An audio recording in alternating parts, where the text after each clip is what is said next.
hello everyone, and welcome to State of the Galaxy. This is episode 7. And we got a big info dump this week, so we're going to be going really nitty-gritty into combat changes. But first, we're going to start off on the Season 3 awards that were announced for PvP. Justin, can you list those for us while I fix the overlay here? Absolutely. So they've announced color crystals for everyone. They have unique Season 3 titles, wall trophies. The second tier gets a weapon. First tier gets walker, weapon, and armor. It's going to be Revanite, I believe. Tier 1's been upped again for the rating requirement. So I guess that means the metrics have shown that they need to raise it, or maybe it's just for them to give a better baseline. Not really sure. These are a lot better than last season's reward. Yeah, I don't think people were too happy with the helmet. I mean, I've seen people wearing them very rarely, but it seems people would rather have a mount. Yeah, it was I feel like honestly a real kind of ironically. shit reward because it was an ugly helmet. Yeah, That's I obviously feel like it was worn personal ironically preference, more than but seriously. What do you mean? Like, I know that Tenebris, Oh, he you has worn it. it? Okay. And, yeah, he wore it, like, ironically in a raid before, just because he thought it'd be funny, but I've never seen anyone wear it and, like, actually be proud of it or anything. it's more like a look at this ugly helmet. Yeah. Yeah, I mean, I've seen people wear the title that you get with that equivalent ranking, but not really the helmet much. I can't really say. I mean, I would probably not wear the helmet if I had it, if I cared. It's more about the titles and everything else. And honestly, the way WoW has done it for years now has just been to give unique mounts per season to the highest rated. So I don't know. Works for them. Probably work for us. I also like that they're getting color crystal lock boxes and stuff, so that'll be cool. Yeah, those actually, they did make clear those crystals are going to be unique, and they're going to be in every variety you can think of. I don't know what color it's going to be. It might be different per ranking. I have no idea. But that's a really cool reward, I think. Yes, to you're not going show to be able off. to get that crystal again. So that is cool. I like that. Watch it be, like, just straight up black. Well, that would be, people would lose their minds. I don't think they could do that. It would be amazing if the PvPers did get a crystal that was, like, something that's been asked for that much. Yes, I just don't know that it'll be that in I would pay particular. actual money for black crystals, just straight up. Yes, and that's another reason why they probably won't do it. Because people would pay because money. it's just too obviously good. Like It'll probably be like, I don't know, some sort of new unique color with maybe a cool effect on it or something. Who knows? See, I am I don't know if they can do definitely the part cool of. effects in the crystals. That's a good. I don't know. That's I a think good those question. are just like weapons. I wonder if it's linked to the weapon. Yeah. Yeah, I think Because if you use like like one of the Gree weapons, you can see they have effects Yeah. on them and shit like that. I think it's not per crystal. I feel like I'm part of the cancer killing video games because I would spend $20 on a black crystal. That's terrible of me, but I would too, bro. So don't feel bad. I don't think you want to know how much I spent on a dress in Arcade because it's actually quite embarrassing. I would spend many Wait, of you my spent- free you cartel coins on them. Wait, Well, you I would spent not donate actual money extra on a money. costume in Well, Arcade? if you think about it, I spent a lot of money on the Gamble boxes, didn't get it, then farmed the gold. So in actuality, it's probably like $150 put towards trying to get the stress. Oh my god! Don't even. I know how embarrassing it is. No, like I can't. See, the thing is, I can't really talk because I remember buying. I think it was like 3 hyper crates to try and get the Revan set, and I didn't get the mask, and I still have never gotten a Revan mask. So basically, I don't have the Revan mask either, but I don't really give a shit. But yeah, this is like a dress I really wanted. For those who don't play Arcade, it was a like sort of like a goth lolly dress. And since I play like a fucking waifu in this game, I'm like, well, I have to be a goth lolly waifu. There's no question here. So that's what I did. $150 later. Dom, you wanted to bring up Mercs. About the threshold for tier 1. Yeah, the threshold. Last season in Team 4s, I believe the third highest mark was only 1630 rating. So, for all galaxies, so, I mean, maybe they did a little too much. The threshold is the same for team and solo, right? Yeah. What was the highest rated solo merc? Oh god, it was like 22 something. Okay, so I don't know. I think But Team 4s, it was pretty But wait, weren't some of the All Galaxy mercs and commandos from Harbinger just like win trading, like Ashwins and stuff? I'm almost positive because I know that Ashwin on Harbinger has All Galaxy merc and All Galaxy commando, and I'm pretty sure that Harbinger has more, just as much, not more, win trading as Pot 5 and Bastion. I just checked. The top merc solo was 2730, and 1624 was the third highest merc commando. So yeah, it's a big difference there. honestly, knowing now that like for solo it's 2200, I'm not sure that that's such a big deal. I don't know how many people play fours. Or play arranged fours. It's probably pretty low. It seems Compared like, to solo, yeah. Yeah. You get put in the same matchmaking, right, as solo players? Rank group? I thought. I don't know. No. Do you? I don't. I have no know. idea. I don't think so. No. Huh. Then I wonder how many Qs they get. I would imagine not very many. That might also have I mean, a lot to do with how low the top merc was in that. Because if you don't get enough games, you won't be able to build very much rating. Well, yeah, because I know Tenebris and Fuchsia do ranked fours quite a bit, and I know that like just for them, some days during the weekend, it's like, oh well, we're getting pops right now, log on, and then other times it's literally just the queue's dead and nothing's happening. But ranked solos will pop. So okay. To wrap up, you're getting unique titles. It's not going to be the same as Season 2. You're also getting wall trophies, just like last time. I'm sure it's going to have a stylized 3 on it. And I don't know. That's pretty much it. They brought back the unique armor sets, so that's good. I'm glad about the armor sets. I'm also I like that the Walker mount is what I would think of as a cliche mount for a PvPer. Like with the big flames on it and like the pipe stacks. No, exactly. It's exactly what I would expect from a PvP mount. It's got to be red because red ones go faster. I mean, flames do go faster. It's true. Yeah, you red ones go faster. Go fast stripes and flames. It needs more DACA though. Not enough DACA. It's got a racer girl that stands out in front and waves a flag. I'm going back to the well again. In WoW, they did the same thing. They gave you like. You could get, back when flying mounts were new, there were Nether Drakes, right? They're the first, like, basically the first dragon mount. PvPers got armored ones. And given that you had to be, like, top 1% in your battle group, I think, to get it, which is spread across multiple servers, it's a pretty good reward. You didn't see too many of those. There's only so many that they could give out. Honestly, I'm surprised that they haven't. So this is going to go back kind of to PvE, but I'll move it back into the PvP rewards. But I remember the EC tank, how you literally can't be knocked off of it, and I just wonder how cool it would be if the PvP mount was somehow 10% faster than rank 3. I don't think they're going to put in a faster mount than 110. There seems to be, and don't quote me on this because I don't know for sure. There seems to be like engine limitations on why they won't let you move faster than this. On a mount. Just because you'd have too much like texture popping in as you go across like terrain and stuff, or more like client-server desyncs.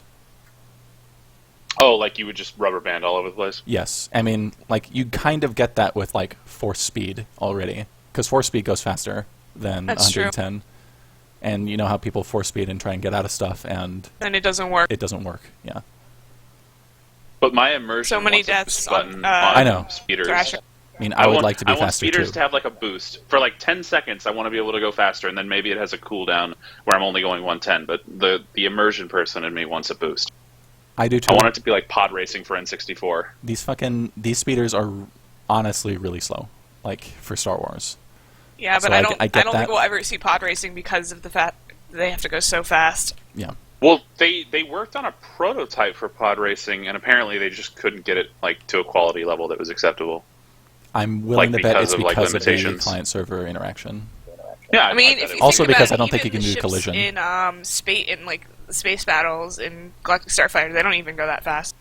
No, they don't. And actually, it may have been swoop racing. I don't want to quote it as being pod racing because I think it may have been swoop racing. I think actually, it probably would be swoop racing if we're going over the fact that this is like steeped in KOTOR nostalgia. I'm going to interrupt the show real quick. Genevieve just logged on. Holy Oh shit. my! All right, back to Uh-oh. the show. I don't know. That's all I've got on the PvP rewards. They seem okay. I would imagine that PvPers are happier with this season's rewards than last season's. This is a huge step up for PvP, so Well, I mean, I'm happy for them. I see it as more of a step back to Season 1, where people seemed happy with what they got. Season 1 was pretty successful, I would say. Yeah. All right. Now we're going to get really nitty-gritty here. They had a dev stream this week where Rob Hinkle and Eric Musco showed off combat changes, global combat changes for 3.0. And so excited about a lot this. of it's pretty exciting. Yes, a lot of it is pretty exciting. I know what I'm mostly excited about, but Let's start with the basics. whatever you want. Start with the basics. They said they want to re-examine damage globally, and by that they mean players right now are doing too much damage across the board, but they emphasize Nightmare level raiders. So, one, that's frightening because can you imagine Phase 2 if we were doing like 500 less DPS across the board in Council? No. Ugh. So, I don't know, maybe the ops team has been compensating But clenched. for how much damage we're doing. I would imagine that's the case. But it sounds to me like there's some kind of spreadsheet or database or whatever that says, at the end of 2.0, we want you to be doing... We expect players to be doing this damage, and we've exceeded that. And so, rather than change everything that depends on that spreadsheet, they're going to change us. They're going to be, in 3.0, all 55s will be doing less DPS than they are right now. And at 60, we're going to get to a... Well, they say the plan is at 60, we're going to get to the point where we are now. I imagine a lot of people are probably mad about that. For, like, I don't know, it is strange, yes, to get weaker when an expansion comes out. But I don't think you're actually getting weaker. It's balance, and I'd rather have the balance than be doing really big numbers. Well, everything's relative, right? Yeah. So, I I mean, mean, it doesn't. If it you're just- doing less damage, as long as you have the same impact on the boss as you did before, I don't care if I'm doing Exactly. less I'm damage. I'm slightly concerned as to how this will affect older raids, but honestly, it's not that big of a deal, especially if we're going to be doing the amount of damage we do now. It's, Yes. At the end, it's Also- really not that big of a deal. At 60, it won't matter to you because everything you'll be able to complete now, you'll be able to complete then. Exactly. I bet you'll see a noticeable difference if you try to go into DF and DP at 55 in 3.0 Yes. in Nightmare. I don't know.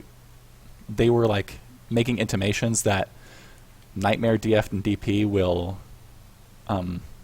be current content, or not Optional not current current, content. optional current content for level 60. Meaning they're going to add max level 60 rewards to that content to get people to play it, I guess. I can say that our guild there's like a 0% There is 0% chance chance that we will be actually do going into those raids. that. We're burnt the hell out on that raid. Like that whole tier, Yes. we're not going to do it. If we do, it'd Although- be like one of those money runs for people on server. do it, but Yes. Decos. I mean, yes, for decos, if you're really, really, really excited about that, sure. Don't we all save for like Besley, Treba, and Myri? Don't we all I don't have any the DF Orconian stuff. Warrior? You don't have the Burning Skull? I don't have the Burning Skull either. Yeah, I don't have any of the DF stuff because Any I of the didn't want to go DF. back in there.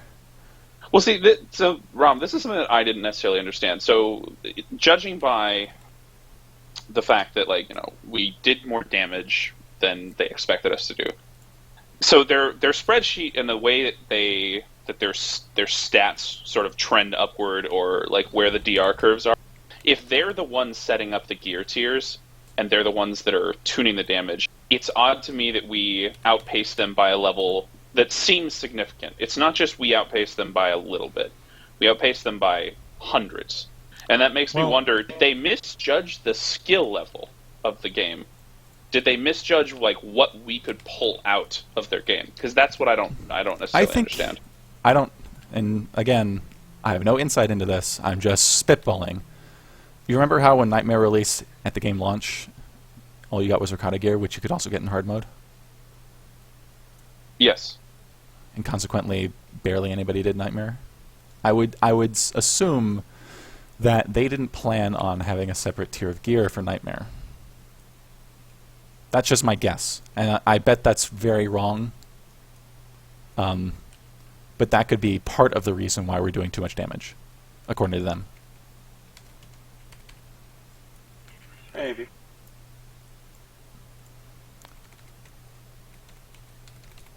Okay, let's see. From what I understand, though, our health pools are still going to be going up, so it sounds like our time to kill in PvP, for example, is going to also be going up, which I kind of like. I'm not a real big fan of burst you down PvP. And that'll give more time for this, like other changes that they've talked about, how you can purge things. Oh yeah. But it's going to be a long cooldown. So if the fight was really, really short, there wouldn't be any reason to even purge. But now, as the time to kill is going up, you might get a couple in. We'll get to that in just a second. They said the low-level game is, quote, speeding up, and that mods from level 1 through 50 will die faster. Maybe 55. I'm not sure if I caught that right. I'm not sure how to feel about that. Like, they're going down across the board and nerfing every mob in the world. Or across all worlds, I should say. They included class mission stories and shit like that, so... I got confused. Because, alright, I'm the most casual leveler out of anyone in this group. I, up until recently, only had 255s.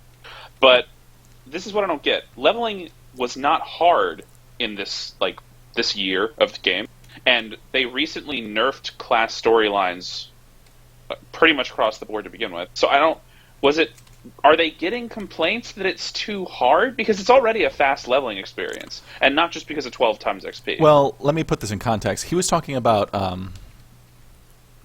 think it was Rob Hinkle who was saying this. He was talking about in the context of the discipline system and all the changes that brings. So, like, you're getting, or I would be getting, say, Corrosive Grenade at level 10, which they showed on stream, as opposed to, what would I be getting at like, 21? Yeah. Under the current system, I would get it at 21. I don't know. I bet that's also for tanking, because tanks are not going to be able to split off into other trees to get DPS things. Neither will healers. So, I mean, I don't know. He said it was to reduce the slog. But honestly, this whole change is not really for players like us. And, I don't know. I don't know. In Cataclysm, I think it was, WoW did a similar thing. Like, it was similar, but different in that they revamped their whole leveling process. Like, they redid the entire old world. They're not doing that in this, but they are making it faster. And WoW made it faster, too. I don't know, it feels like, even with, like, the fucking 12x XP on Story Quest, and I'm super low on gear on my Alice, it's like, everything still dies really fast, so I don't know. I can't imagine how much faster it could even be. I feel like the mobs die really fast, too, when I'm leveling, but, I mean, I don't know, whatever. There are some things that are still a pain in the ass, I guess. The only thing I could think they could nerf, to where I guess I would understand it, trying to think from a very casual perspective, it's not even about making them die faster or heroics. It's and this is the funny thing, because this is what kind of teaches you to play beyond just a hit buttons mechanic in SWTOR when you're doing the story, and it's the amount of times you have to interrupt things. Like, at some point, like in the 30s, when you're leveling, all of a sudden there are attacks that you have to interrupt, where if you don't interrupt, it just wrecks like 60% of your health in one level. Really? And I feel like, yeah, no, it happens. It happens on the Sork storyline, it happens in the Sentinel storyline, and I want to say the Imperial Agent one as well. And I feel like if they maybe they could nerf that to make things faster, because people do wipe face on missions in Alderaan often, because they don't know how to interrupt terminate. I will say that the only thing I've had trouble with has been during 12x XP when I'm undergeared anyway. I don't know. I'm not sure that I found that to be difficult. And yeah, things like giving regular mobs terminate, which is just a big fat ambush. Like a big fat ambush, like a 15k ambush. I hate that. It really With is. the fucking knockdown and I wish I get could so terminate. aggravated. Terminate is on so many mobs in Alderaan. It is and on a lot of mobs. It's like, and there are like rooms that you go in Alderaan while you're doing your story quest. This isn't even heroic, where there's three ads, and two of them will cast terminate at the same time, and the third one will cast terminate the moment So that the annoying. first two finish their cast. And it's like at level 30, you have something like 6k health or something to that effect, and it's like I can interrupt one and stun or mez the other. And then the third, it's like, do I just eat that damage? It's workable. It's not a problem. But if you're a gotta casual kill that player bastard.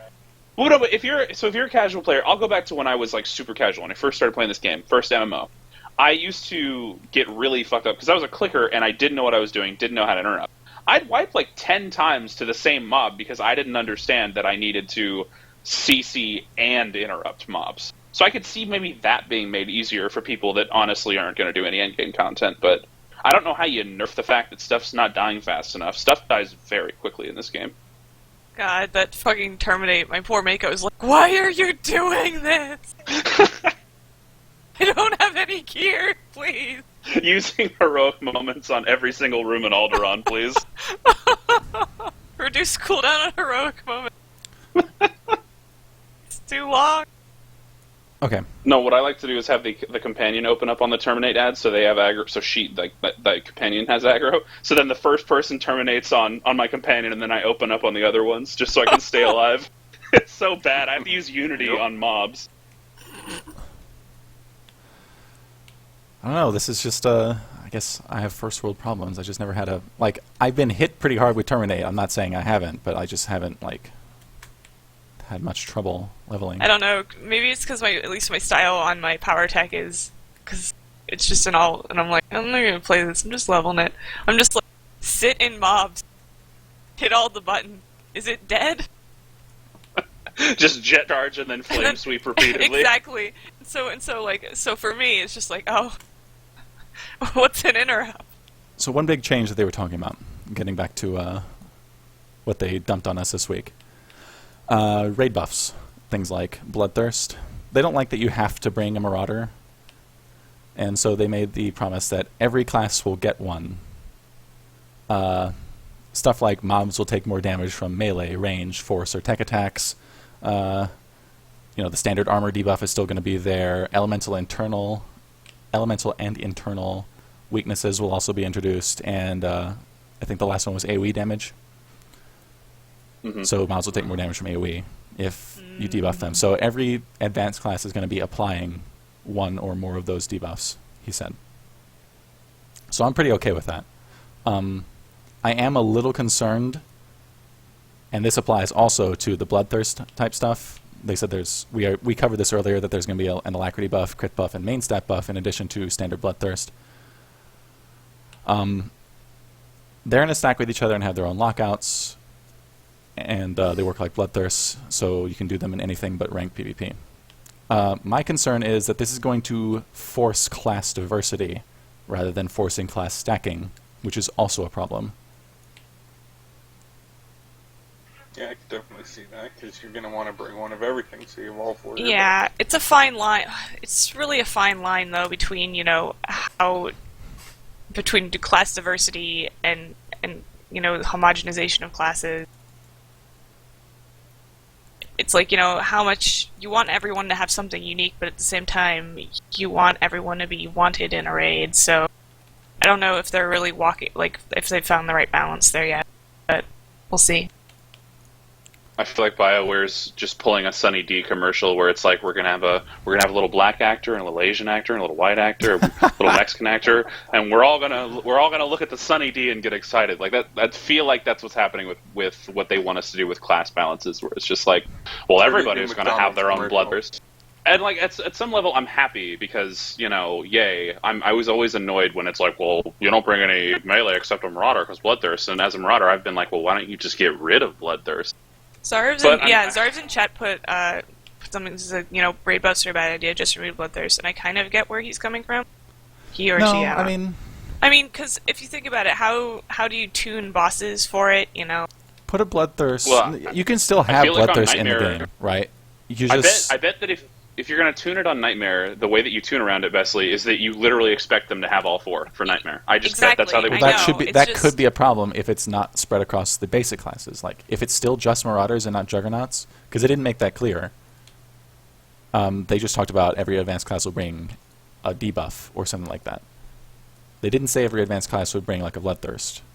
So if it's not on Juggernauts or whatever, then there's still no reason to bring a Juggernaut over Marauder. Especially if the Marauder is bringing its own like damage debuffs. You know what I mean? Because all the Juggernaut has over the Marauder is armor pen. Yeah. And although like hypothetically, let's put on our little our aluminum foil hats. Let's imagine that in 3.0 that damage will be equivalent across the board within 100 DPS on a dummy. Let's just hope and imagine that that's what happens. If that's what's going to happen, honestly, I cannot see world progression guilds not taking a jug because Amara exists. Where I still see the problem happening are the guilds that will struggle heavily to get pre-nerf content down. I feel like they absolutely would stack the diversity in such a way as to like get every advantage as they can. I don't see Azores doing it necessarily unless the fight absolutely requires it. I don't see us doing it unless it's absolutely required. So I just feel like it's going to happen at some level though. We're not going to like set out to do it, but it's going to happen. Like we're just not going to bring classes that don't provide those things if they end up being useful. It's because how much did they say it was? 10% on shit like that? I don't know if they even gave us numbers. They did on the first Discipline stream. Musco had mentioned it. At least he did for the Alacrity one, the Bloodthirst one, and there's one other. I can't remember what it was, but he did mention it was 10% on the other ones. Okay. That seems significant, especially with the stuff like the Alacrity changes, which we'll talk about in a minute. I think that's too useful to just leave on the table, especially if damage is balanced between those classes. So if personal damage doesn't go down and raid damage goes up, bring the class that has the buff, or the best buffs, I should say.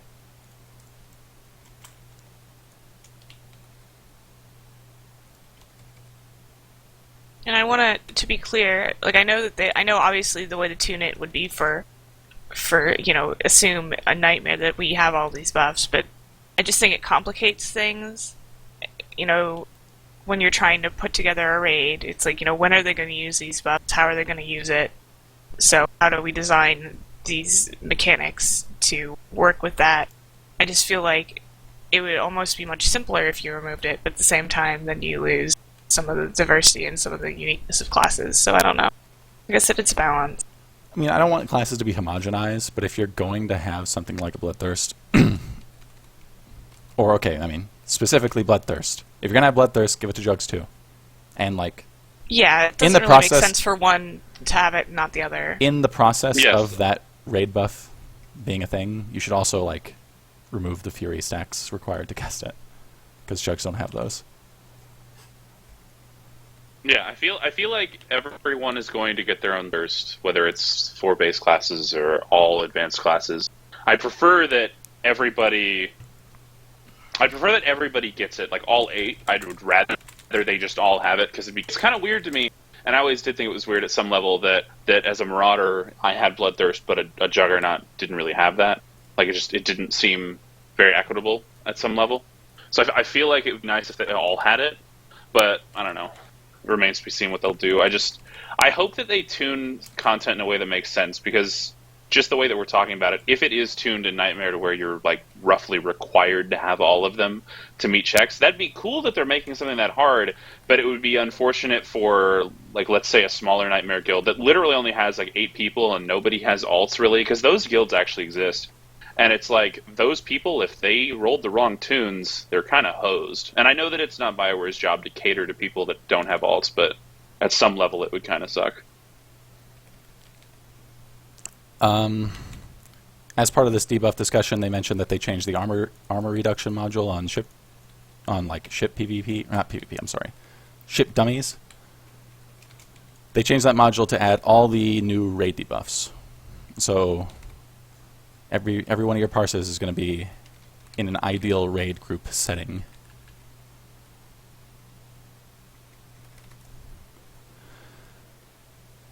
Okay. Another change, pretty exciting. Dots from players cannot be cleansed. They specifically mentioned dots from players, not dots from, like, NPCs. So that's really exciting for people in PvP.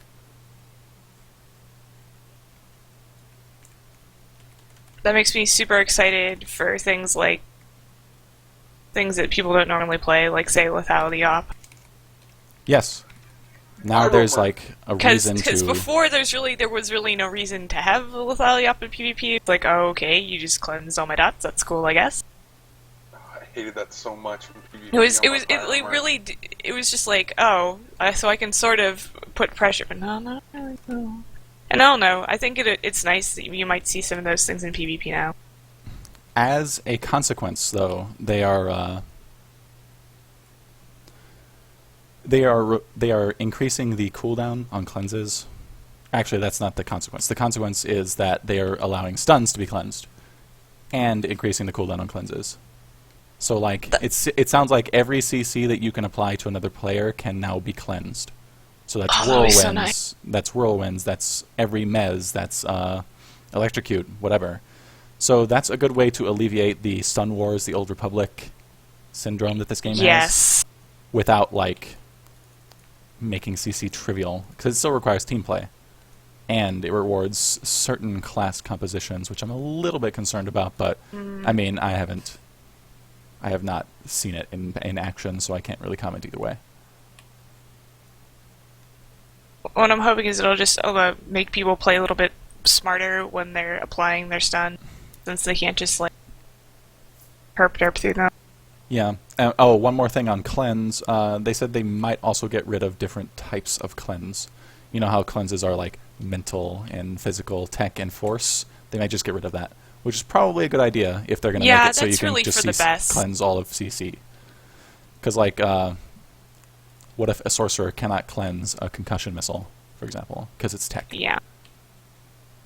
It doesn't really make sense. And I never really liked the fact that they could only cleanse certain things in the first place. I thought that was kind of an outdated mechanic. It is. It's pretty archaic. Much like a number of other mechanics that they're addressing. Let's see. 2004. It is. Really? That's it for cleanses. Cooldowns on interrupts are increased. So you'll not be able to interrupt nearly as often as you are now. Melee is 12 seconds, ranged is 18 seconds. They said they want to like enforce intelligent decisions in PvP as to what you interrupt. I'm a little concerned. I'm a little concerned that healers might be a little too strong in PvP under a very long cooldown interrupt. Sounds like they definitely could be, because, yeah, let them free cast. It's kind of a bad. Well, the interrupts will be longer, but at the same time, they're also going to have more damage to actually heal, because dots won't be able to be cleansed, and it will take a lot more coordination for them to in PvP to get the interrupts on the heals. So I mean, it could be good for PvP. It may be, but like healers, every healer is going to be okay. The operative is not going to be more mobile, but I think it's going to be as mobile as it is now. And the other two healers are getting cast while moving mechanics. We know for a fact the sorcerer is getting innervate while moving, for example, because we saw that a few weeks ago. That'll and I'm be sure they said the Merc delightful. is also getting it. For they said Unload was their DPS one. I'm not sure what their healing one is supposed to be. I don't think they mentioned it. No, they didn't. So that's why I'm a little bit concerned about lockdown or locking down a healer as relates to PvP.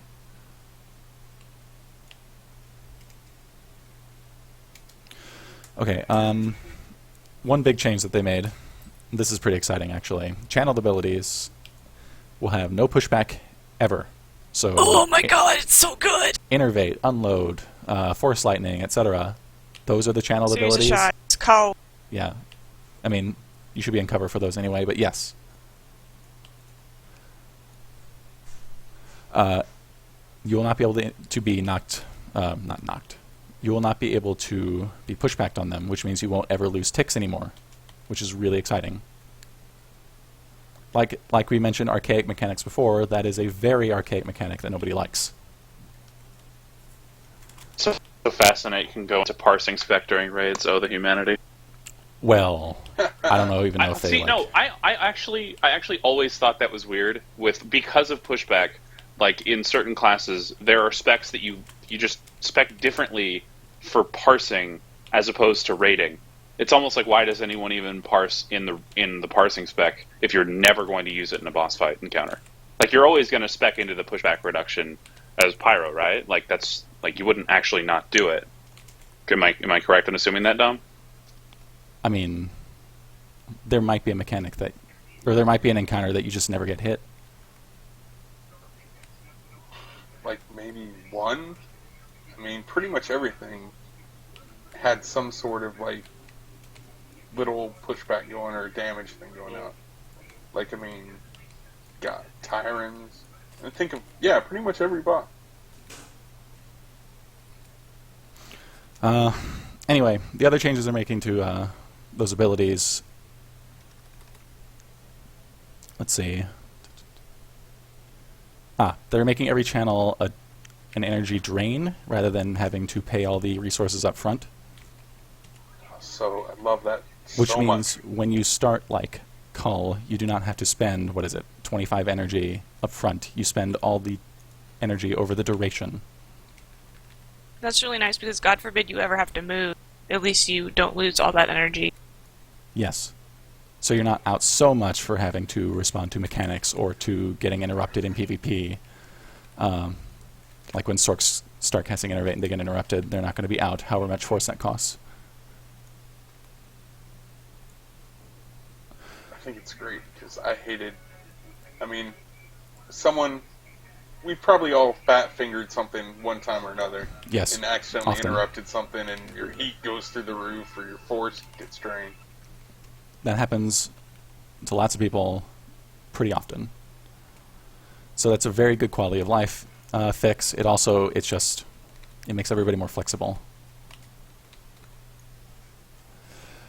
Okay. I have Accuracy. to actually... if we were going to do accuracy, that's fine, but What's up? I actually have to pick... I just got a phone call because my parents have been out of town, so I have to actually leave and pick up my mom. But I just wanted to say, if you want to do accuracy, that's fine. I just want to say before I head out, Go ahead. maybe I'll get back for this discussion. We'll see. It might not take very long. But super, super excited about the changes to dots and getting affected by alacrity. It's like one of the best things that ever happened to me in WoW, so super excited.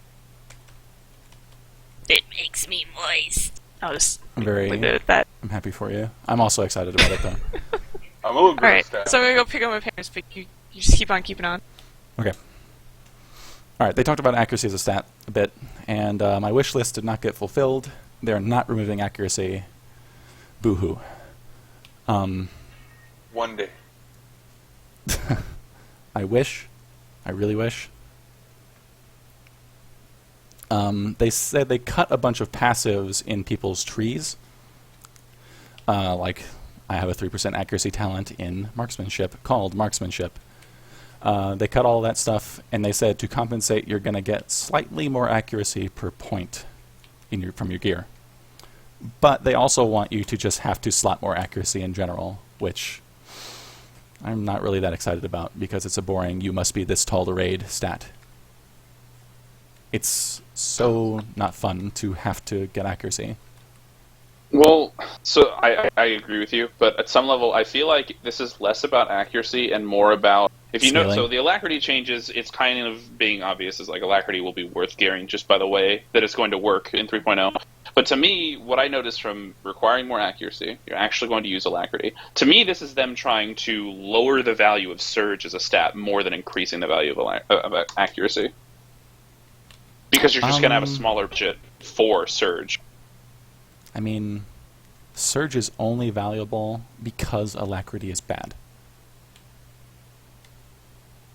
Like, it's the only secondary or tertiary stat, really, because I would classify power and crit as secondary and the others as tertiary. It's the only tertiary stat in the current system that's worth a shit. I mean, I guess alacrity, or not alacrity, accuracy is worth something, but only to a point, and then it's over. I don't know. Does that make sense? No, it does. What I'm getting at is, though, it's not an interesting gearing decision to have to get accuracy. So I'm just not excited at all about having to get more of it. I'm speculatively, I'm fine with accuracy as a gearing stat, as long as they figure out, like, obviously, right now in 2.0 or live or whatever, Marauders have it really easy with gearing, so I'm not complaining from a Marauder perspective, but most classes have terrible optimization, not just from comms vendors, because I expect that should be a thing. Inquisitors but in general for have tokens, horrible choices. Yeah. Sorks, Sins, I mean, I've even noticed some weird stuff with, like, the actual tier gear for snipers. Tank gear sucks. Sniper tier gear is fine, because you have two sets. Yeah, but they're like, so when I was putting Dreadforge gear on my Slinger, literally head, hands of both versions had alacrity in it. 4 different pieces with alacrity in the hands and the head. That seems like a bit of like forced extra gearing, considering you don't exactly. The head certainly does, but that's like alacrity. That is basically everybody, except for Marauders, have alacrity in their head. So, I mean, I don't know. We have it better than most classes, is what I'm getting at, because we have 2 sets, but not better than Marauders. GG. Yeah, it's kind of crazy how good Marauder gearing is. It's actually ridiculous. And I remember somebody was complaining to me recently, talking about how they didn't appreciate that Carnage had higher accuracy because it forced them to get more gear. And in my head, I'm like, even though I have to get more gear pieces to like offset the fact that if I change a spec, I have more accuracy or less accuracy than a different spec. At the same time, I still have to get far less gear than a Sork or a Sin. Oh, yeah. So it's kind of a hilarious complaint for a Marauder to have. It's like, oh, they're giving me more accuracy.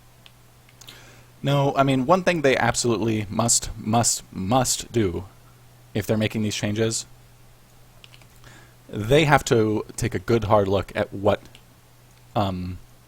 gear sets give you. Do you know what I mean? Like, Inquisitors can't be getting fucked so hard as they are now. The other thing is, every DPS set baseline must get you to 100% accuracy. Period. There's no reason why I have to get multiple sets. Multiples. Yes, there's no reason why I have to get duplicates of gear to hit the accuracy cap. That's stupid. Now, I can't are we talking just right side, or are we including left side as well? Like, are you saying that out of head, hands, and out of head to feet, and then offhand, I should be able to get 100%? No, the entire gear set. The entire gear set. I think that's fair. There are classes that can't get 100 with the entire gear set. Yeah. In the current live game, yes. What classes can't get 100%? Most of them. That's insane. I mean, my only DPS is a Marauder. My healer obviously doesn't have accuracy, and neither does my tank. That's insane. I mean, it's basically the way it is. Mark, but you got to use an accuracy crit from the boots. To be fair, accuracy crit is fine on a class like Mercs who have a spec that runs 400 plus crit. I guess. I don't know. You should not have to fucking mix and match shit. I don't know. This ties into like a big rabbit hole discussion about how the gearing in this game works and how it could be much, much, much, much, much better. Like, tokens should give you... You should be able to redeem tokens for like specific enhancements, and they should not be tied into one piece of gear. I agree. Like, you get a token, and with that token, you can get one armoring, one mod, one enhancement. Yes. Oh, I would love that. I mean, Yeah, you have to get a specific armoring, obviously. Yeah. But otherwise, well, yes. let's say that it's tied to the head, but you can literally choose what you slot into that head. Yes. That would be perfect. But no, under the current system, you have to get worthless garbage, like tanks have to get accuracy right now, which hopefully they won't, given the change we're about to talk about. When you're tank spec'd and in tank stance, you will have 100% accuracy, no matter what. Which ties into another change: taunts can miss. They said that taunts did not obey the accuracy system, so they've changed that. So taunts can miss now for some reason. I'm not sure why. Like, I don't know what that helps or solves. Do they mean that they can miss due to a certain mechanic, or just inherently they can miss? They can inherently miss. Like, bosses have 10% extra defense, and if you don't have that 10% to compensate from your accuracy, you can miss. And assume like, excuse me. Wait, hold on. But if they get 10% extra accuracy, how could they miss a taunt? This is what I don't understand. Oh no, they can't miss. From what I understand, it's because they got the extra accuracy, they cannot miss their taunts. But a DPS who has a taunt, who is not accuracy capped, can miss a taunt. That I think also applies in PvP, so like an assassin with Shroud up, you can't taunt him. Which is really stupid, actually. Like, assassins needed more help.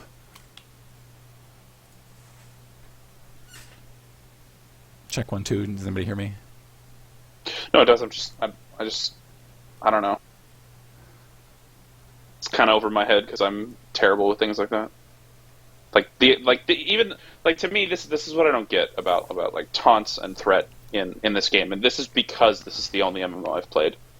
I don't understand why you would make a situation where, outside of like, you know, nothing critting, like basically the idea is, I don't understand a game where at some level you would need to taunt to hold threat. Certain situations with certain specs being in DPS, you absolutely have to taunt to hold threat. I don't understand why you would create a system where someone can miss that taunt. That just seems stupid to me.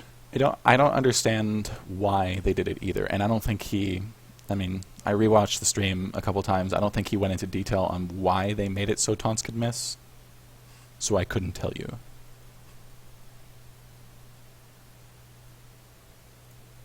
I just wish I understood their thought process. Like some of the changes that they've announced make sense to me, and some of them don't. And I feel like if they would explain their reasoning behind the changes, maybe I'd be more for them.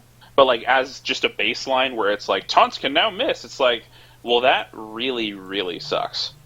Honestly, from a PvE perspective, it doesn't really suck.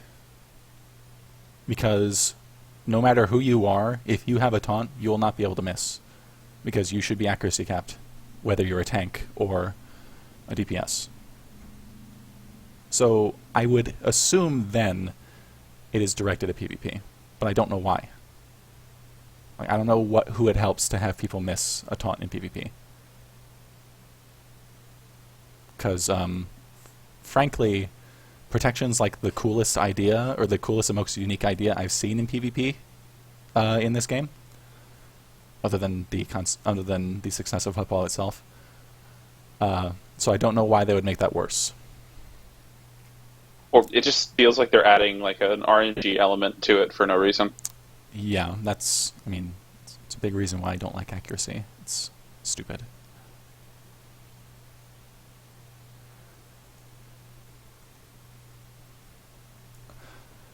Let's see.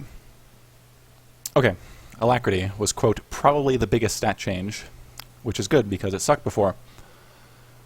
They said when they were doing Alacrity, they wanted 5% Alacrity to be 5% more DPS or healing or what have you.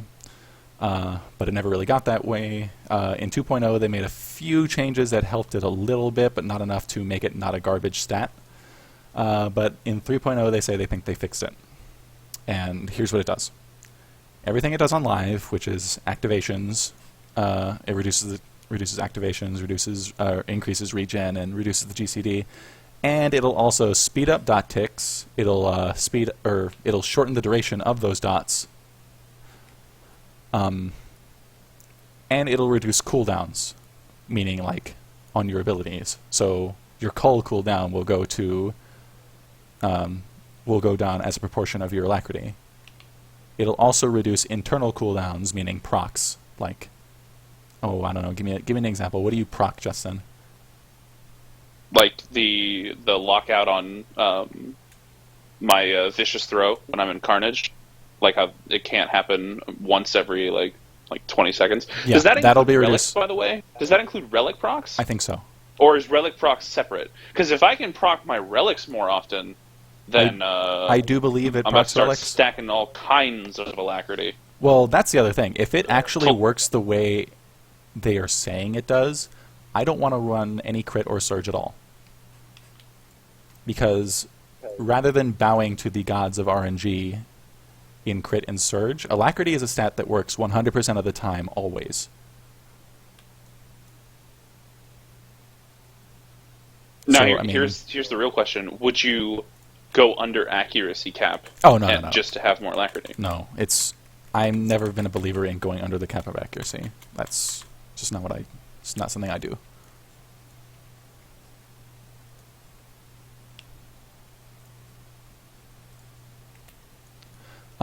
Let's see. Yeah, this means that specs like Lethality Sniper, which is now Virulence, they talked about, can actually use Alacrity without completely ruining their rotation. Because your cooldowns are going to be reduced, which is actually the best change ever. Even better than the dots and everything else. I don't know. How do you feel about that? I think it's awesome. I think the example he used in the stream was if you have 20% of alacrity, you'll be 20% faster. I mean, you're just speeding up your rotation, right? Yeah. They did get asked the question of how, like, Jedi Knights and Sith Warriors are supposed to benefit because they don't get passive regen. And his answer was, it seemed to make a good bit of sense in that they get their regeneration of resources is based on them hitting abilities, and since they're hitting abilities faster, they are regenerating faster. But especially if I the don't know. cooldowns on those abilities, like Battering Assault, especially those cooldowns are also reduced. So, seems pretty good to me. See, that answer doesn't make me want to like all of a sudden get a bunch of alacrity. Like so right now on live, let's for example Annihilation, I get decent returns on crits and like dot damage, right? And my one is if their view of how it helps me as a Marauder is that I can hit things faster. To me, it's like, well, okay, but I could already hit things faster. I don't really get anything like out of hitting things faster in Carnage when I Berserk, right? When I have 30% alacrity. It's not like I feel like my resources are easier in that manner. So I don't necessarily understand No, I mean, how me being the concern able to the hit concern things was faster. you would not be able to have enough resources to spend, I think was what the concern behind that question. And it seemed like it would be the same rotation, just faster, therefore you do more DPS. I don't know. Maybe I'm misunderstanding your objection. No, it's just like so. The resource from Marauders is like it's your 1 out of 12, blah blah blah blah blah, and Yes. regen on Marauders is it's not you're not guaranteed regen on like on a very constant basis. Like there are certain times where it's going to happen, but I just don't see how it helps enough. Like if I'm going to be using Alacrity as a Marauder like past like a piece, there would have to be something noticeable where there's a great advantage to it. Like it can't just be, well, occasionally I'll get one more force charge, or Well, I'll get one more battering total. Let me challenge you on this. Like, what is the benefit to, say, 100 alacrity as opposed to 100 surge? Your fucking shit is going to crit for, like, 50 more? Well, I don't know if it's the benefit of surge. It's just I just don't know what the benefit of alacrity would be. Like I know that I can't really speculate on 3.0 because it's not like 3.0 is live and I'm sitting here at level 60 or anything. But on level 55 right now, there is theory crafting for Carnage to run enough alacrity to get another ability inside of the Gore window. There is a specific usage for alacrity in that idea. You lose Surge in Carnage, but because you have so much Surge in general in Carnage, it doesn't really matter. But the problem with having alacrity in Carnage is that you have to do your rotation based around the specific number of alacrity you have. So anytime that you get an upgrade in gear or you change your alacrity, your rotation changes. And it's actually a little noticeable because I did try it at one point. And it's like if alacrity works in that manner in 3.0 where I have to change my rotation based on the exact number of alacrity, I don't know how much I would be interested in stacking alacrity as Marauder. I'm not saying I'm against doing a different rotation. It would seem to me that it really simplifies that theory crafting, though, since it's reducing your cooldowns. Like it seems like it's reducing.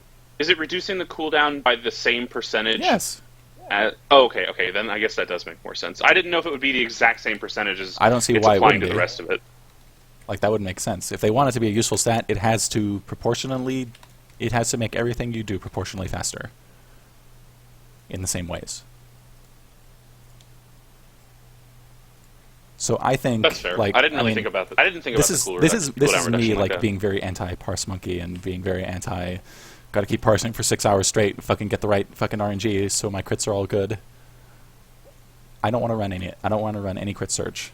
I think this is just me speculating. I don't want to do that. I just want to run alacrity and have that much more damage all the time rather than some of the time I'll do really great and the rest of the time I'll do really shit because I don't crit. But that's just like my general dislike of RNG in general. I don't know. I bet there's a sweet spot though, man. I'm sure there is. Like I'm sure we're still going to be running fucking surge and crit. In some numbers. I hope it's not as prevalent as it is now because it'll make gearing more interesting. And I like that. I like to... The other thing is, if it's like within the margin of error, if the 2 would be within margin of error, then that actually adds a lot of flavor to what you're playing. Yeah, because then it can go by playstyle. Yes, it's a playstyle choice instead of like, you must do this to do this much damage. And if you do the other thing, you're wrong. Yeah, I mean, I like that idea. Because then it like, you could...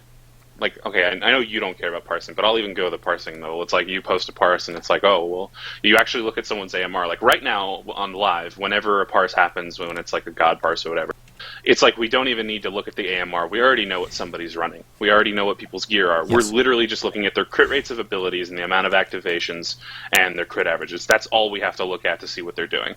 But if it works like that in 3.0, where it's like, oh, I'm a Marauder that does like 280 alacrity, and oh, I'm one who has none, and I'm doing X damage, you're doing Y damage, then we can actually go look at the rotations. How is this changing? How is it affecting your damage windows? That would be interesting to me. Yes, that makes it a lot... I don't know. It widens the debate, which is good. It keeps things fresh.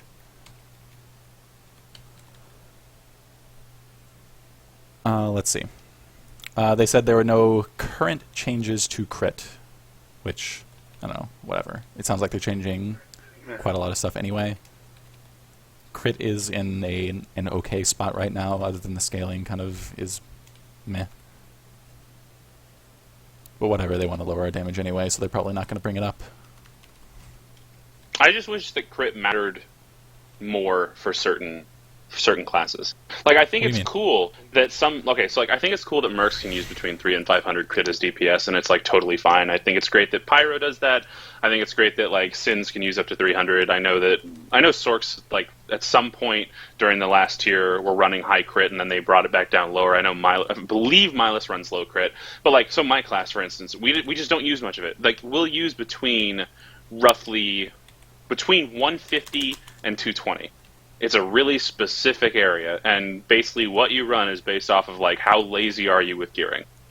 Like, there's not really much room to use crit in any of the specs, because it just doesn't really matter. The difference between me using like a mod and an enhancement and me using a mod enhancement and 2 crystals is almost nothing. So it's like crit is just something that's just sort of static and it's just there. Whereas like I've had conversations with people that are mercs where it's like, oh, well, I'm rating with like 550 right now, but you know, sometimes I go down to like 300. Like, that's a much wider gap to me. And I just wish that there was more of a gap for all classes, as opposed to just some of them. Yeah, I mean, I can see that. There's like not a lot of conversation about how much crit to run as a sniper, for example, even though lethality is somewhat crit dependent. I don't know. I know that it's what it from is. what I've done, there's not. This is the funny thing with snipers. There's not as much of a conversation like just openly, but when you talk to snipers, like I've gotten different answers from different snipers. Like I know that Devasta likes running a higher crit, like he wants like 272. I know you run somewhere in the 200s. That's not that much more than I have. I have like 247. Yeah. Yeah, and then Thrax said that he uses 279 in Marksman. And then if I remember right, during all of DP, YOLO said that he ran something like 136 and did not switch across his gear, so he just ran 136 on all specs. That's kind of cool that there is a difference, like, that's at least sizable to me. Like, if I look at all the Marauders, like, that like parse or that do Nightmare content, of all the ones I know, I bet I could guess their crit without looking at their AMR, just because it's that boring. It's like you're probably running either 136, 143, 150, or 178. That's what you're doing. There's like not going to be much deviation. That actually just sounds like sniper to me, because that range didn't seem that much bigger than what we have. So I don't know that it is actually that much less interesting. And it's like the difference is like between if it's 150 to 200 or 220 basically, that's like 70, and sniper has between like 130 and 300. I mean, it is more. It's just not. It's not hugely more. It's not as big as like Merc is. Yeah, I mean, I don't know. Like I said earlier, if Alacrity really is the end-all be-all and actually increases your DPS by a proportionate amount, I'm going to use that instead.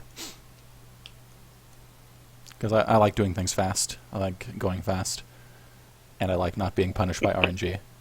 I like going fast. Yes. Now Okay, I'm picturing Ricky you with Bobby. that. I'm picturing you with the PvP walker with the flames on the side. I like going fast. Yeah. Okay, time for Dom's favorite subject, the user interface. Oh, thank God. They made some improvements based around abilities in the user interface.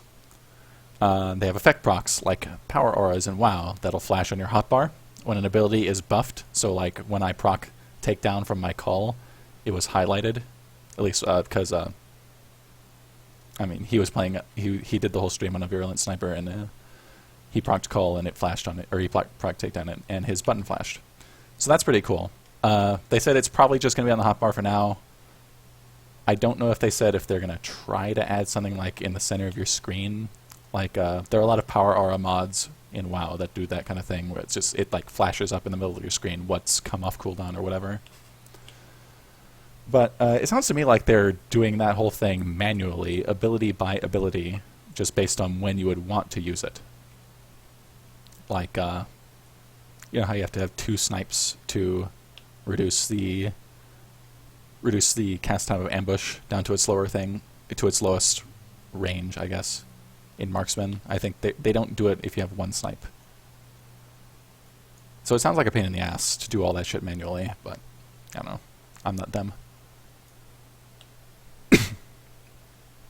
They also, it sounds like they separated player buffs and debuffs into their own UI element, which means you can move them separately from your unit frame. Hallelujah! I mean, is that really exciting? I don't know why you would want that. That is very exciting to me. It's exciting when you're blind like Dom. Yeah, if you're handy capable like me, yeah, it's huge. I just wish they would have altered the text size as well, but it didn't look like they did from the video. I mean, what are you going to do with it? I'm going to put the buffs somewhere where they won't be in the way because I have them at 125% size in order to see them. Like, oh my gosh, you know how annoying it is when you have to put it right in, like, the way my UI is set up, when a debuff pops up, it blocks out where I can see on my screen pretty much. It's huge. But I need it or I won't see it. Okay. They also implemented highlighting for buffs and debuffs. Oh, for this whole separating it from the unit frame thing, they said it's only for the player's own frame. So not the target, not the group, and not the raid. So healers will not be... Not the target? Not the target. See, okay, this is something that now I'm kind of let down, and here's why. The highlighting... Well, hold on. They said the highlighting is there for the target, but not the separation. Here's why I'm kind of bummed about the separation not being on the target. When we did 16-man DP, I remember specifically hating it. Not beyond the regular crap I don't like about it, like the low frames per second, the weird lag, everything. What I really disliked is when we were doing Tyrants, there were so many debuffs, and like because of where Tyrants is on the screen in relation to you, half of the time the debuffs were cascading up the screen in such a way that I could not see Tyrants for almost the entire fight. And I constantly had to shift my camera perspective.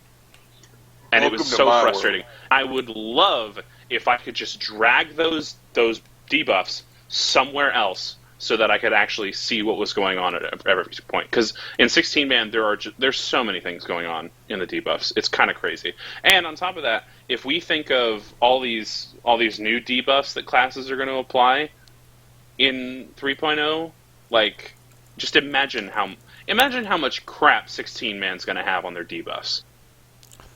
It's going to be absurd. They did say that every new Bloodthirst effect is having its own lockout. So that could be a problem. They did say they implemented sorting, so that might be a possible solution. They did say that they were working on that. Like, they specifically pointed that out, especially the whole what do you call it? The new debuffs and the limit. They said they're going to implement some way to make that not horrible for healers in a raid. Oh, because like for the raid frame? Yeah.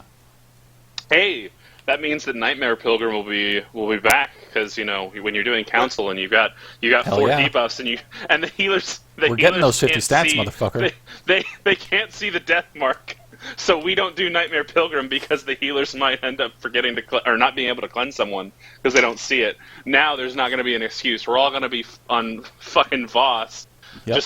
Just post it out there before Tuesday, and we'll have that Nightmare Pilgrim debuff whenever we're raiding. It's going to be lovely. Well, we don't have it all the time. We don't need that. I'm going to tell you this, Rom. For Nightmare, you're going to pay for all the inhibitors. I'm not going to. I ain't got to pay the black shit. hole. I have enriched Durasteel in my stronghold, so it doesn't cost me shit to make that stuff. Yeah, we got plenty. I don't know, man. In the guild shit too. So yeah, just pull that shit out of there. Yeah, that's fine. I just need the GM to require alpha wave inhibitors. That's all. I just need you to like pony up as a leader. No. I did want to mention. Also, Dom, you need to make my stims and adrenals next tier. Oh fuck that! I did that shit in like 1.0 to like 2.3 or whatever. It's because everybody got tricked and thought that the other professions were worth a shit, when in reality only biochem was worth a shit. Yeah, it was like me and that's still the case. Devasta, all we would do is craft stims and adrenals for everyone. Devasta, during DP, had an absurd amount of adrenals. I remember one time, I was like, hey, let me buy some adrenals off of you, right? Because it was before Tuesday. This is before we had Dreadmaster. And he was like, how many do you need? And I was like, well, I have 200k. And then he opens up a trade window and gives me 8. He gives me like, he in total he gave me like 80. And he wouldn't even accept money for it. He was like, well, I mean, just give me some mats for it at some point. I'm like, Yeah, 80. that's Like, you just had 80 ready to go. Like, how much do you have? He's like, oh, well, I had a couple bays full. Yeah, we used to just craft nonstop and fill up the gold bank with it. See, that makes me feel so poor, because I'm here like, oh, I have 200k for adrenals. How many will that buy me? And then someone just gives me an entire trade window and won't accept money. And it's like, oh, it's fine. I have 2 bays full. Just back in the day, me and Devasta would probably spend about 10 million in mats each week crafting craft for a raid. See, that's a fucking lot. All right? Like a lot. Well, we have a problem. Yeah, We're both we have a addicted to And see, this is what crafting. sucked. During progression of DP, I used to go through hundreds of adrenals a week. It was Easy. very expensive. And of course, not only did I not use reusables because during progression I wanted to use the real stuff, but beyond that, even if I wanted to, I couldn't because I'm so lazy with crafting that I did not have 450 biochem on any character. Okay. We're going down the rabbit hole of how many adrenals we had way back when. They said they added sorting on buffs and debuffs. You can base it on apply time, total duration, or time remaining. So that would hopefully solve the problem of, Nightmare Program shit. Like if you just assort it by total duration, then the Nightmare Program shit will be pushed off to the side. Easily. Because that shit lasts for 5 fucking days or however much. I wish they would just remove that. Put it somewhere else. Well, they're not going to get rid of the character window. They're not going to get rid of the goddamn debuff because they don't want you doing it more than once a week. I do like these changes though to the UI. Yeah, because you can't see especially anything. They're big time. Well, yeah, I'm blind. I'm like fucking Blind Fury Samurai here, but I get work done. Dumb. I was just thinking about this, because of how blind you are and how big the UI is. If you had a 4K monitor and you're playing Star Wars, right? What percentage would the UI have to be for you, or what scale would it have to be for you to actually be It doesn't able to go see high enough anything? because I haven't. Would you have to run the game at 80 by 800 by 600 and just stretch the screen so you could see something? Probably because right now, I run it usually between 110 and 125% on the global scale. With everything is usually up at 100% to 125. All depends how I'm seeing on a certain day. I'm freaking blind as hell, and even then, you hear me in raid. I'm always calling out "Hey, can someone call out the health? I can't tell if that's a 3 or an 8." All right. Let's briefly touch on Bolster. They said they're changing it in 3.0. It's not going to be as big as the 2.0 changes. They just said they're going to take into account augments when the Bolster system looks at your gear, which apparently they don't now. I did not know that. So, right now, augments are just free stats that the Bolster system lets you get away with. So, I don't know. I guess that's probably good for people who don't have augments yet. They're going to get a little bit more stats. Not enough to, make you not want to get augments, I hope. But enough to make sure that the gap between you and the people who have them is lower in PvP. So I guess, I'm totally for that. It's fine. They also did. I They still also think mentioned an Bolster is interesting. stupid. I still think Bolster is stupid, by the I way. don't actually. I think the way that they do PvP in this game, it doesn't make sense. Because of the okay, so PvP in this game is let's be real, even on a PvP server, there's not much open world PvP. Your PvP is in your war zones. It's in arenas, it's in Hutball, and it's not really something that is tied into the game. It's a bunch of battle simulations and stuff, which, it's cool, whatever. But to me, it's just I feel like the competition's a little weird when it's player versus player, and it's oh, well, I just put 46 blues in, so I now have better gear than if I actually had Brutalizer. That never made sense to me. And it's to me, what I don't understand about Bolster... that was not intended. Well, but see, here's my thing. Why doesn't Bolster just give you the exact, an exact stat line? Why is it that I can take off certain pieces of gear? They want your gear to actually sort of matter, and if your gear is... there's a threshold, right? If you don't meet this threshold, your gear will be bolstered to that minimum that you're talking about. If you exceed that threshold, but you're wearing like PvE gear, you're gonna be like, you're not gonna get as much bolstered like expertise or whatever as you would get if you were under that threshold. Otherwise, like, if you walk in there wearing PvE gear, your gear just doesn't matter if they do what you're saying. Yeah, I mean, to be honest with you, I don't think gear. I don't like that gear matters so much in PvP. Like, especially for ranked. Like, okay, how about this? For regular PvP, sure, whatever. But for ranked, I really feel like everybody should have the same damn stats, and it should just be purely competition, as opposed to, oh, some guy just went into solo queue and he has no PvP gear and his bolster's garbage, and that's cool, it's whatever. But it's like, it'd be better if people going into ranked was actually to do ranked, as opposed to I'm going to get my daily and weekly done for the comms. Because I feel like if they actually had a good bolster, or like the stats were the same in ranked, more people would actually do ranked for ranked, instead of I don't want to deal with the grind to get to where ranked matters. I mean, I don't know. I don't really have any opinions on ranked because I don't play it or want to. There's like, I'm sure the PvP team, such as it is, has debated this endlessly. I don't really know the arguments either way, so I can't really comment. I mean, what you're saying makes sense, sure, but I'm not sure that... I'm not totally convinced that it's the best decision, is what I'm getting at. No, yeah. Like, the problem with my system that I'm thinking of in my head is that there's less of an incentive to keep doing PvP. Because, like, once you're done with your gear, it's like, well, okay, what's left? Like, there is less incentive in my system. So in my system, they would have to have far better rewards, and they'd have to happen at a higher frequency for it to matter. Which, I guess, makes more work for them, so I guess I've just talked myself out of my own thought, but... I don't know, I just don't like bolster. At least the way that it's done, I don't like it. Hopefully in 3.0 they do it better. Yeah, I mean, I very much like bolster, so there's that. Because I've geared up more than one player in PvE gear that I would normally get my ass kicked in that as that character for a long time and not want to do it. Now here's the question, were you bolstered on that character with okay comms gear or like Makeb gear, or were you gearing with PvE gear with Dreadmaster gear? My Juggernaut had 180s, so Dreadforged and a couple of Dreadmaster pieces. Okay. And because my I've operative, found the gearing grind on my Marauder to be AIDS. I did on 2 characters. My operative was in nothing. He was in greens and like level 40 blues.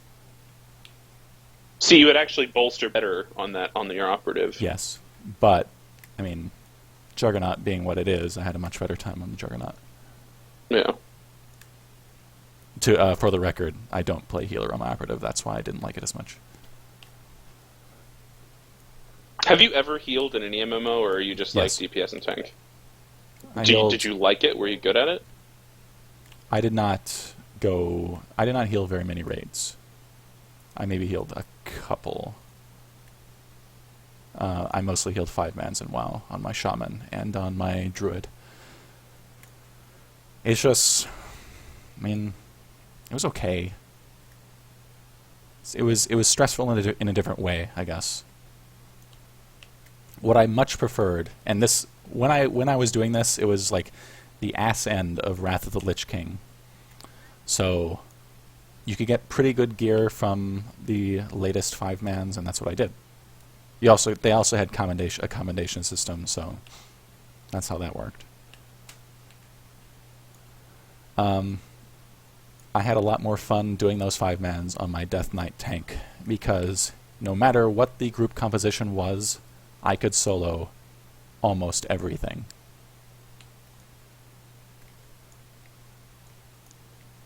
But, that was Death Knights. Back, by the way. Let's see. They're not stripping expertise from your PvP gear this time. So that's big news. That's really good. I don't know that is good. I mean, good for the people who have the pieces. I don't know how good it's going to be for the game. Okay. Maybe how much diminished returns are going to happen to it? Like, how downscaled will Brutalizer 2018 go? Okay. They said you will still be... the bolstering is going to work on your stats. Like, it's not going to be entirely dependent on your expertise anymore. So it's not going to like look and see how much expertise you have and then just not bolster you at all.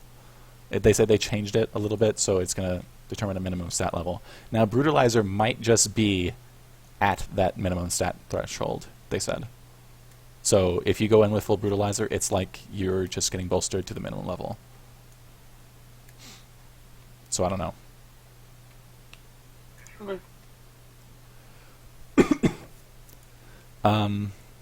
In 3.0 2018, expertise will still be the max, so you're just going to scale through stats, as opposed to, having to get expertise.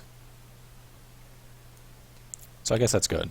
I mean, it sounds like the gap between PvP and PvE gear, as far as stat power goes, is going to be a little bit narrower, if that's the case. A couple of minor changes. They said for range attacks, they've expanded the LOS cone from 180 degrees to 270 to improve ease of activation. So, like... Yay. Now, I haven't actually found that to be a problem. Like, when something's behind me and I'm not trying to control the camera, if I, try to rifle shot it, my character will turn around and shoot it. So I'm not really sure what that's supposed to help. It doesn't always go on. I know that Okay, is this going to happen in PvE as well, or just PvP? I assume it affects everything. Okay, so if it's in PvE too, I can think of where it would help. Like, whenever I kite Raptus, I will have to strafe less. I will be able to be more mobile in other directions and still be able to do my rotation. Yeah, you're right about that. I didn't consider how it would affect kiting. So yeah, that would be significantly easier, to be honest. Yeah, kiting would be better. I don't know PvP because, to be honest with you, I only PvP on my Marauder, and there's not much ranged kiting going on with that. Well, as a ranged kiter in PvP, as a merc running for my life, I can tell you that would be huge. This way I'll be able to actually shoot Mace while he's trying to butcher me. That son of a bitch always jumps me on the bridge out in front of DF. Let's see. Oh, one interesting stat that I heard him bring up during the stream. They did the math and they figured out that roughly 16% of your character's total, healing or DPS power was in augments. So, go get your fucking augments. That's a pretty significant portion of everything you do. Yeah, it is a much bigger number than I would have thought, but then once you actually think about it and do the math, it makes sense because there is a lot of stats on there. Yeah. Which, I guess, that's probably one reason why they're never going to do my idea and have, new augments come out with every tier. I would really like that, just from a crafting perspective. It gives Arms Tech... Actually, it doesn't really give Arms Tech something to do, because they can only make all the shitty augs. But it gives, Armor Mech something to do, because Armor Mech can't do shit. What else? They're aiming to make healing and tanking while leveling roughly the same difficulty as it is now. They said something along the lines of tanks are getting tankier earlier when they pick that discipline, and healers are getting healier earlier when they pick their discipline. I'm not sure what that means. I guess it means you get your signature abilities faster. I think... That's what it sounds like to me. I think assassins don't get taunt for a very long time, in their 20s. So that's kind of a problem. I would assume they would start getting it earlier under the new system. One big thing.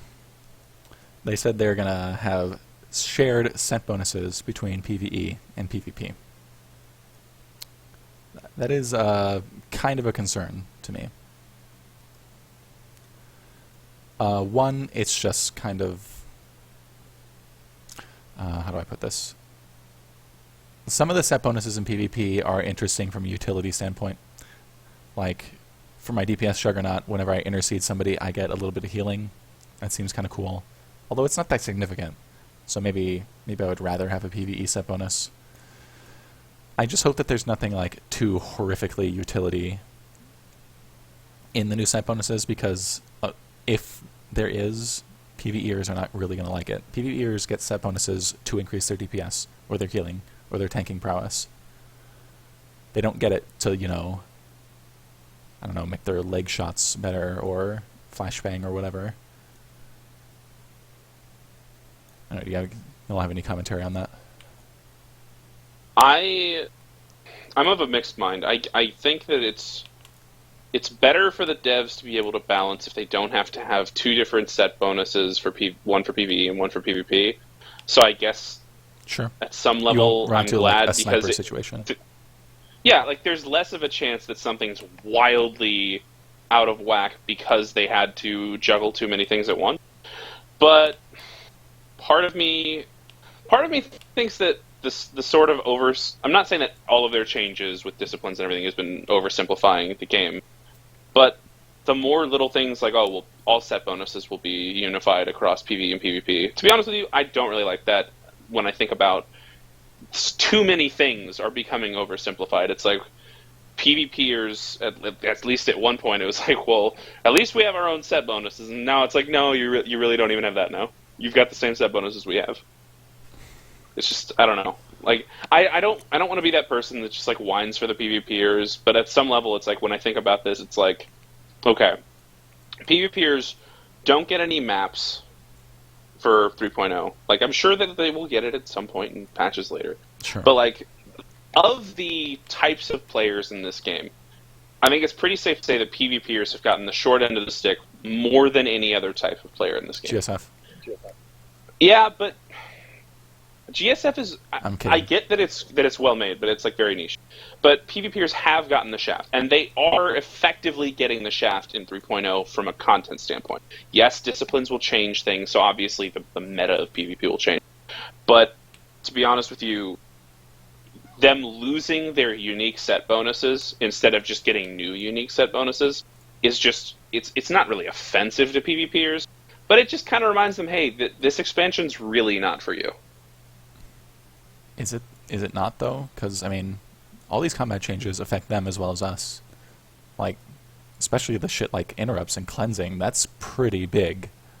It's going to change the way a lot of people are playing. Gameplay, honestly, is the most important thing. Like, I don't give a shit about. I don't give a shit about items. I don't give a shit about like. I don't know. No, the maps. gameplay will change. Undoubtedly, the gameplay will change. But I think of PvP. I mean, obviously, this is not an equal comparison. But when I think of PvP, I think of like how I used to play COD competitively, and it's just like I got excited when map packs came out. Yes, I was one of those goons that paid $15 every time a map pack came out. But the thing is, it's like, I'm not even saying I want PvPers to pay for map packs. I'm just saying I feel like they'd be more excited if they got new PvP maps. I'm not saying they need a new HUD map. I'm not saying saying that like they need a new mode. But if they can run some, like, I don't even PvP that much, and I'm bored of Voidstar. I like Voidstar. Like, just I'm fine with Voidstar. It's Civil War and Navarre Coast that need to fucking die. Yeah, but like you're kind of making my point by bringing up different maps. It's just we need more PvP maps. I agree that the PvP play will change in 3.0, but they're more like it's more like intangibles that are changing. Like people want the flashy stuff. They want new maps. They want new modes. They want something, and PvPers really aren't getting that something because it's not something that only PvPers get. Like PvEers get the same changes. That's kind of the point. It's like PvEers are getting the same changes PvPers are due to the fact that like we're getting the same class changes, and we're getting the same new set bonuses as PvPers. But in addition to that, we're also getting new raids, flashpoints, new hard modes. Like, you see what I'm saying? Like, we're just getting more, and it's fine. You know, obviously someone has to get more. No, but I don't know anything about other MMOs, but it feels like more than I've noticed, PvPers do get the short end of the stick in this game. And maybe part of that is that this game was not intended to be a PvP game. I don't think that they, like, yes, WoW treats its PvPers like, they give their PvPers marginally more content, more often, I guess. It's hard to say. They do give them a lot of attention. They probably give them more attention than SWTOR gives its own PvPers. I don't know, but this like you said, this is primarily a story-driven game, and the PvP in this game doesn't really have a story or advances it at all. I don't know. I don't think anybody should be surprised that PvE takes the forefront of what happens in this game, or really any game, because it also takes the forefront in WoW. It's not unusual for this to happen. Yeah, that's true. Let's see. That's all the notes I have on general changes. I do have some notes on what they showed us in a teaser at the end of the stream about Virulent Sniper. So that's something I can talk about with some expertise. Is there anything else on general changes that you all would like to talk about? I think they mentioned something on commendations, right? Turn them into basic comms. Yeah, all of your PvE comms, not PvP, apparently PvP comms are not being changed at all. All your PvE comms, which is Elite, Ultimate, and Classic, I think. Did they say Planetary too? Yeah, I think they said Planetary. All those shits are being transferred down to Basic, because they don't want you getting a full fucking set of, I guess it's 198 gear from Ultimate comms, or at least they don't want you getting lots of pieces of it as soon as you hit 60. So that's, I mean, I'm totally fine with that. I don't like people gaming the system. Yep, sounds good to me. I couldn't remember anybody can do it, but what grade of gear they're going to be able to buy with the basics. I mean, did they mention that in the stream? I don't know that they mentioned what you can buy with basic comms, but I mean, the cap on it's huge and whatever. Even if all you can buy is like crafting materials, then fine. Whatever. I'm okay with that. Okay. Anything else? I think that's about it for me. Pretty much all the stuff. Let me talk about Virulent Sniper then. They have pretty much fixed Weakening Blast. You are no longer going to be able to consume somebody else's Weakening Blast if you are also an agent. The debuff does its own damage and cannot be consumed by other abilities. So it's just on there for a duration, and when poison ticks on the target with Weakening Blast, it does its own damage. So that's really good. That's a clever way to fix it. I don't know if they did the same for Deathmark for sorcerers, because that's I was just about to ask. Yeah, I have no about to ask idea. about something different. No idea how Madness and Hatred, I believe it is, work. Hatred is Assassins. What else? Your Weakening Blast will reset. The cooldown on it will reset if your target dies. I guess that's okay. I mean, you shouldn't be Weakening Blasting a target that's about to die anyway, but now you won't be punished for it. There's an ability replacement for Snipe in the Virulence tree called Lethal Shot. It is Snipe plus extra internal damage, which hopefully acts as a poison on its own. For purposes of like Weakening Blast, and I think it still had its. I caught a glimpse of the passes as he hovered over them. Lethality still has its execute mechanic where the poisons deal additional damage under 30%, so I think that should also count for Lethal Shot. The spec appears largely the same, however. Lingering Toxins changed. They don't do additional bonus damage, or they don't do bonus damage after the duration ends. They instead just linger for a bit so you can continue to cull. So I guess if like your rotation gets funky, you can still cull at the end without gives having you some to reapply. wiggle room if you you have mess wiggle up. room. Yes. Cull is different in itself. It no longer has a poison effect of its own. Instead, it makes the dots on the target tick outside of the normal rate limit. And in addition to that, I believe the natural ticks that are supposed to apply anyway, those still happen. So that's really good. I mean, so yeah, actually, you'll get the extra. I don't know. That's we'll not necessarily that good. It's just it's shifting the damage from cull to your poisons. Yes. So it doesn't really it's a side grade to me. It doesn't seem that different. It just shifts the damage on your overall pie chart. Yes. Last thing I noticed that was significant at all was your corrosive grenade will spread your corrosive dart on the target it hits. So there's that. I did catch a glimpse that Madness had something similar with Deathfield. Deathfield's AoE is much bigger. So, I mean, granted, Deathfield is on a cooldown. But it seems to me like a Madness Sorcerer will have a much easier time of spreading their dots than I will of spreading my dart. But, I don't know, whatever. Like I said, that's on a cooldown, and hopefully they didn't put Grenade back on a cooldown on the PTS. As far as how I feel about the new spec goes, it doesn't really look that different enough for me to comment either way. It seems like more of the same. I mean, yeah, there's a new snipe, and it sort of is more lethality-ish, or I guess virulence-ish, than the current snipe.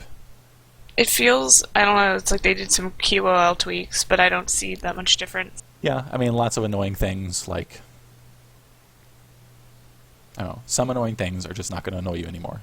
That's good, like the Weakening Blast thing. That's probably the biggest thing. I disagree, Thrax. I think current lethality is pretty fun. It is my favorite spec. Yeah, Rip Hybrid, I'm not going to cry over that.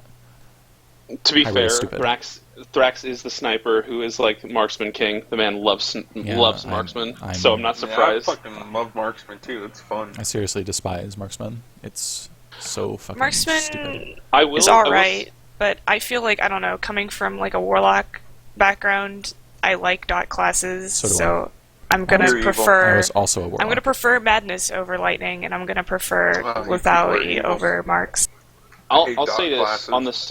As for the Rip Hybrid thing, I think that of all the hybrids that have existed in the current tier, Hybrid Sniper is the one that I will say that it makes sense people will miss it, and it's the only hybrid I can think of that I'm kind of sad that it's going to be gone, because it was not a spec that was clearly better than a main spec.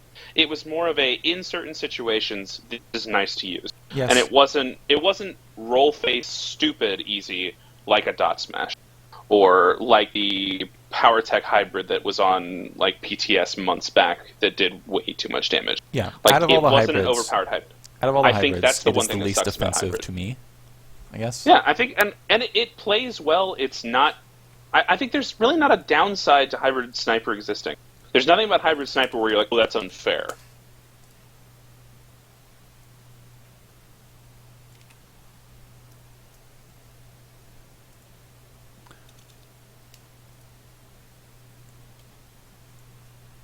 I don't know, Thrax.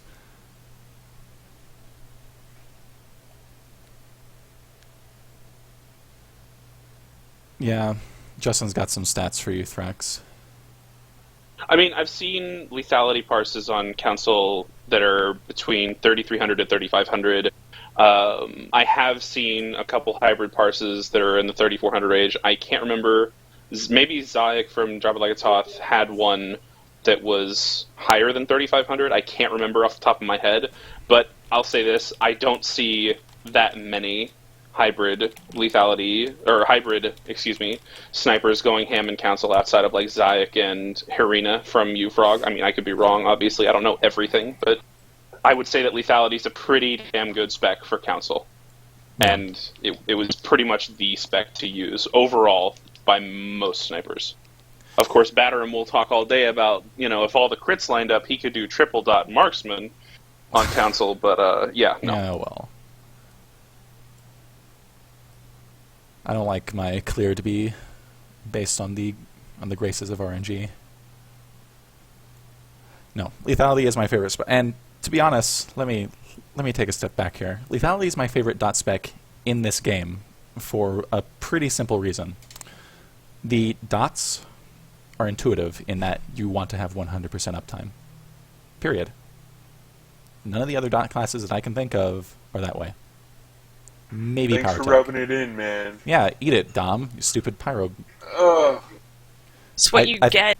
Like filthy for Madness, Sorcerer. Yeah, you want 100% uptime on like Creeping Terror and Affliction, but like Crushing Darkness is something that has a too long a cooldown, and you don't have it up all the time, and that's just weird to me. That feels odd. It's like Recklessness is also a fucking odd cooldown. It's not intuitive. It's strange.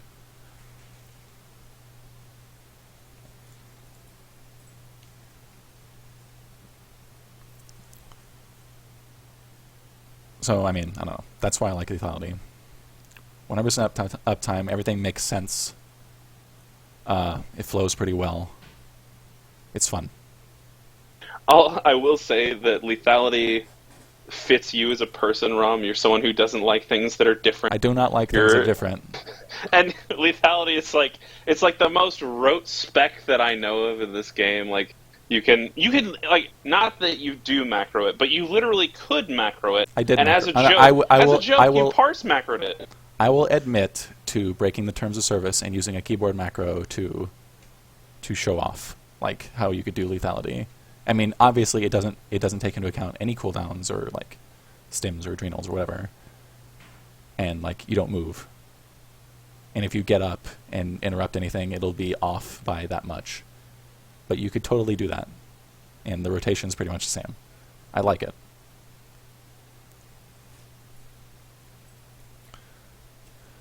No, I may like things that are not like things that are different, but like I will admit that I'm just getting bored of Lethality or of Sniper in general at this point.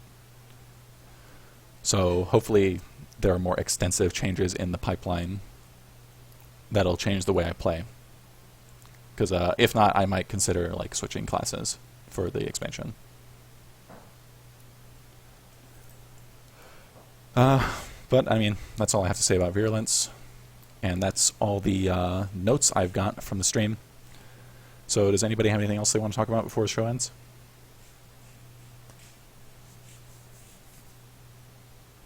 No, I'm good.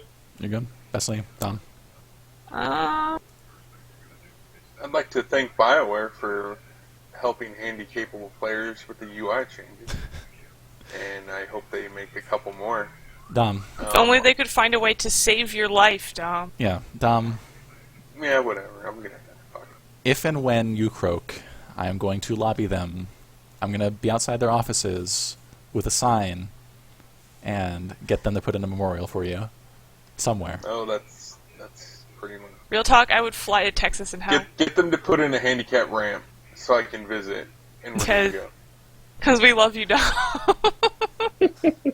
Okay. Sorry. Anyway, that's it for us for State of the Galaxy. Announcements, we will be streaming again on Tuesday, 7:30 Central Standard Time for our farm stream. We didn't do it this week because a lot of people had some stuff come up on Tuesday. If by stuff you mean I was sleeping. You're fixing your sleep schedule or whatever, so it seems fine to me now because you're here. Yeah, it's fine now. Devassa was here. There was some other people, like Tenebris couldn't be here and stuff like that. Yeah, Tenebris had school stuff going on. Yeah, it sounds like a fucking law school. It sounded like a big, tough week for him. So I haven't seen much of him at all. Anyway, that's it for us for now. No further announcements. I know we haven't been doing this show very regularly, but that's because we are dependent on what information BioWare releases publicly. Because we're not going to be talking about like anything under Datamined stuff. So, if they do another info dump this week, we will be talking about it next weekend. So look forward to that. I will be tweeting about it and posting about it on the forums. That's it for now. For Death and Taxes, we are signing out. Thanks for watching.